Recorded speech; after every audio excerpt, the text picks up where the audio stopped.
Radio Wammo Breakfast. It just so happened to have a Lawrence Arabia in the Kiwi studio. Always all good when you're playing someone else's music and they're sitting there going, yeah. What's it like actually when you hear your music on? Oh, hello, good morning, by the way. Hi. just launch straight into questions. You know, when you're cruising around, song comes on the radio and it's yours. What does it feel like? Is it a bit strange? Yeah, I've kind of got used to it. Not in any sort of because you hear it all the conceited time. way. 'Cause I hear it all the time, of course. Yeah. I've had a few awkward moments in clubs and things. Or where people will drop a Lawrence Arabia track. Yeah. On the decks. Yeah. And apparently, it gets played a lot, and it's on the H&M playlist. So I keep getting Facebook messages from people saying, I heard it in Berlin in H&M. That's cool. And then someone came to my show in Bristol that was a staff member at H&M. Yeah. And found out that I was playing, and she was, probably heard it about 45 times a day. Like, oh no. It's strange. Yeah. It is strange. But I mean, if people, it comes on like, iTunes or something, I'll always, have a little minor freak out and rush over and knock the coffee table over trying to turn it off. Because I've always wondered that feeling, not being, creating anything like that myself, whether or not when you hear it, you go, oh, actually, that wasn't the best possible take of that. So wish we could have done this, I would have done that, I would have done this differently now. Or do you just hear it as a complete piece and it's kind of wallpaper? Yeah, it's kind of, if you get to the point where you release something, you really don't want to have to be going through those emotions whenever you hear something, because you've kind of got to live with it. You don't want to be, it'd be awful having to live with actually, regretting decisions you made in the creative process every time you were at a dinner party and it came on iTunes Shuffle, But we were so rushed that day in the studio. We had to get out in time. I couldn't claim to be rushed. It took me years. Yeah, it's true. Yeah. But you are working on something at the moment. Yeah. In fact, studio time at the moment. We're burning through studio time right now. We're not burning through studio time, no. I'm just, I'm working on GarageBand at the moment, writing string arrangements. Okay. Yeah. Great. Album number 3. Yeah. Wow. 4 if we include the reduction agents. Yeah. Yeah, it's really interesting. I didn't even expect it to happen, but I sort of started writing during the year, grabbing moments in the back of the van and playing chord sequences at soundcheck, and 6 months later I had the guts of a new album. So before you knew it, and that van that you're riding in the back of was, I guess, kind of metaphorically all over the place, really, not just here in New Zealand. Yeah, it was. I guess a lot of writing was done in the States. We had a lot of time sitting in the van. We did a 2 month. Well, we did 2 tours of the States, but one was 2 months long, and we did full circumnavigation, a big heart-shaped loop from Toronto to Toronto via Florida and California, which is... Yeah, Florida as well, quite unusual. Yeah, well, we toured like with that. Crowded House, and I don't think they'd been there for a long time, since, 15 years ago or something, so they got booked and play these shows in Florida. It was a strange place to play, actually. We played in Miami Beach, and in the middle of summer it was stinking hot. Yeah. It was an odd place to play, but... Did you go find some oil? We played in a place called I think it's Clearwater, that was on the Gulf, but not so clear. I didn't go for a swim there, but I heard there was no evidence of oil on that part of the coast anyway. Okay. Yeah. And touring with Crowded House means that you'd probably, I guess, play in front of some audiences that wouldn't normally maybe be exposed to you. So was that good to win over new fans? Yeah, it was fantastic. It were good sized audiences. Playing to like a couple of thousand people a night. And definitely people that wouldn't have any chance of hearing us, really. That's great. And also people that, being of the older persuasion, there were people that still buy CDs and don't know how to use BitTorrent sites. Yeah. Well, that's helpful. Do you take a lot of merch on the road as well? Yeah. We crammed every last space in the van with T-shirts and CDs. So what does Lawrence Arabia merch look like these days? Is it, as you say, just T-shirts or You're doing the full range, caps, No, beanies. I'd love to have a big, merchandise business, but it's just not enough time. I had this. The money's in it, though, eh? I know. I was having that sort of argument with someone the other night about it. And they're going, you've got to, outsource manufacturing and do all this stuff. And I don't have time. I don't even have time to get T-shirts made. It's just, you're too busy as a musician to be running a merchandise business as well. As much as you got to make money and it's a business and all that stuff, but there's just not enough hours in the day. It'd be pretty niche, but a range of classic kind of Lawrence Arabia cricket gear.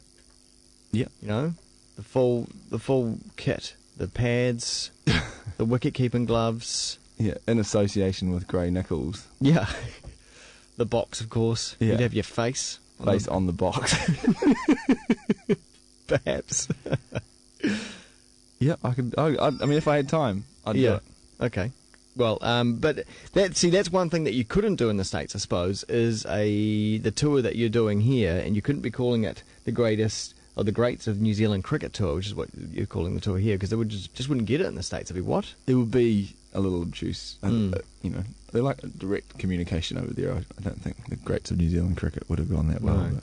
But tell us about also the CMJ Music Festival in New York. You played at that. We were there.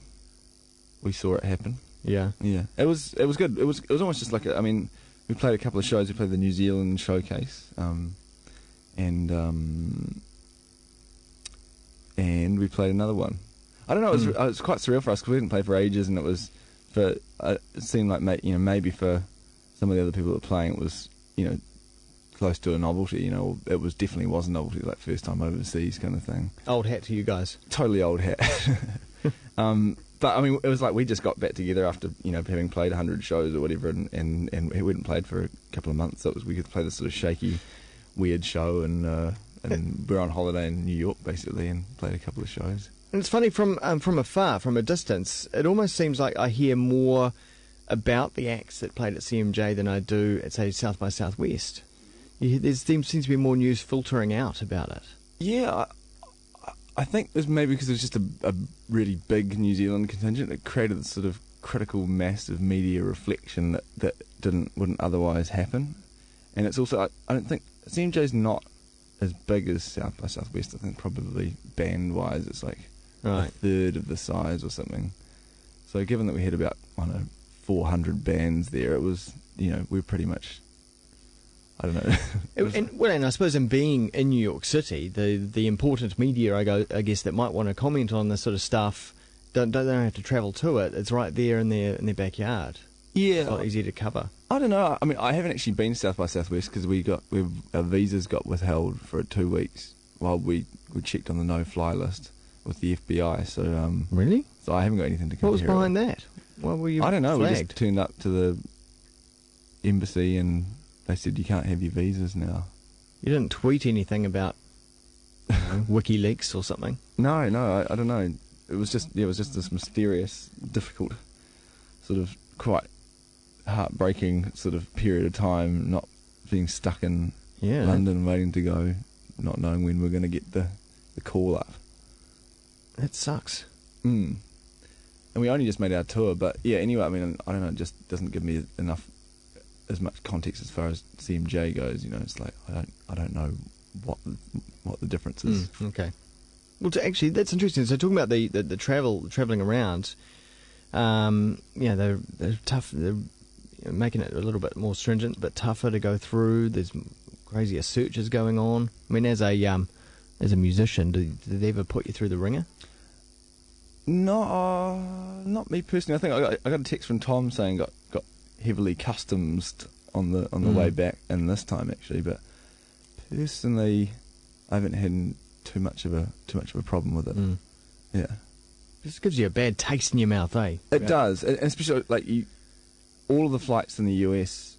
It's almost impossible to buy a flight that doesn't stop, and so you're always having to get off and on planes. And one time I was sort of had about half an hour's sleep and was quite hungover and ended up just clearing customs and everything, or clearing the security and everything in Phoenix, and just wandering around in a daze, and then suddenly realised I was supposed to be getting back on a plane.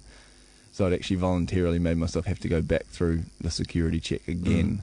Yeah. And so you're doing like 4 security checks in a day, and it can get a little tiresome. Hey, before we do the money shot and give out the dates for the tour, Yeah. I feel like I'm missing something. Is there something else that's quite extraordinary other than CMJ and the Crowded House tour? Is there something else, and they're recording new albums? Is there something else? I feel like I'm missing something that's happened for you. I've been recording another thing. Was that Another project? Yeah. What is it? It's sort of, I wouldn't want to describe it as funk music, but it's Mike Fab from the Black Seeds has got all these instrumental tracks, I guess, that he hadn't had any idea of what to do with, and so I've been writing lyrics and melodies over the top of them, and I just went down to Wellington. That's why I was in Wellington a couple of days ago. Yeah. That's something I've been doing. And wow. Yeah, so I sort of look forward to that. Out of nowhere, we've kind of got this other album that's sitting there almost finished. And then, of course, Barb as well. And Barb, yeah, we're touring, we're doing 2 shows with Barb. We're playing Rhythm and Vines, and we're doing a show at the Te Awanga Community Hall on the 28th of December. It is a busy time for It's really busy. It's you. really exciting. It's kind of scattered all around, and it's mixed with being in nice, swimmy places. Yeah. It's great, and it's a nice contrast with coming back from, the cold north. And what a great summer, because it's we're in this drought kind of sort of summer. It's one of these golden summers, I think, that's coming up, and you're calling it the Greats of New Zealand Cricket Tour, which kind of evokes that sort of feeling of being a child in the 80s of endless summer days, watching beige cricket players on the telly. Yeah, it's a pretty strong memory. I mean, especially coming, like having been, accumulating a bit of homesickness. It's sort of you're idealising these points of coming home, and I think that's why I wanted to, I just couldn't stop thinking about cricket, basically. Just couldn't wait. Well, it kicks off this Wednesday in Auckland at the King's Arms, and then moves to Wellington on Thursday at the San Fran Bathhouse, then Friday at Owls Bar in Christchurch, and finishing up at Port Chalmers Chicks Hotel on Saturday the 11th. All tickets from undertheradar.co.nz. Always a pleasure, Lawrence. Mr. James Likewise. Milne, lovely to see you, and do come back soon, and we'll catch you on the road sometime this summer. Lovely. Kiwi FM.